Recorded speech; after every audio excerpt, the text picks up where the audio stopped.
Okay, so I just finished this row. What if at this point I realized, we're gonna have to use our imaginations a little bit here, but I realized that the end of my quilt was right here. So the backing ended there. Now it doesn't because I did not actually do that, but I'm going to show you what to do just in case this happens to you, because it's happened to me 2 times. All right, so the first thing I would do, I'm going to put this bar up. So I would fold this back. And just for fun, we're gonna say that you know, my red snapper's right here, the backing ends. All right, so what I'm gonna do is I'm gonna have another piece of fabric, and I'm gonna have to load that fabric on and sew it on. And I can actually do that while it is on my frame. It is a little tricky. Okay, so let's say this was the line right here. What I would do is I would pin this fabric underneath. Now, I only am using 45-inch wide, so that's pretty easy. If I were doing 90 wide, I would probably be climbing underneath my machine. But what I'm doing is I'm pinning it so that it's going to be solid under there.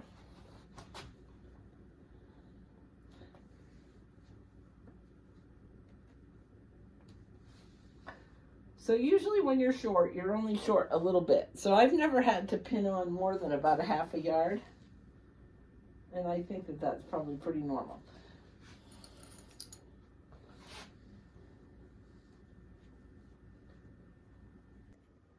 Okay, so this is what it looks like underneath, where I've pinned the right side of the fabric to the right side of the backing. Okay, now I can't just let it hang down like that. So now what I need to do is just pin it so that it will stay up. Okay, so I'm just pinning this so it's going to be up out of my way, and so it's not flopping all over the place underneath here.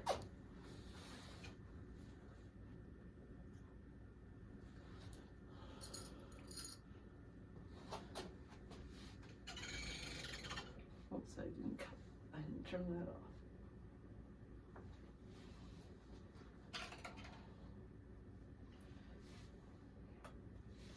All right, at this point, what I would do, so I still haven't unhooked anything. Now I can actually get there. But at this point, what I would do is if I had to move my quilt to get to this spot, you know, if I needed to advance, I would. But at this point, what I would do is put on channel locks. That would be important. You want it to be a straight line.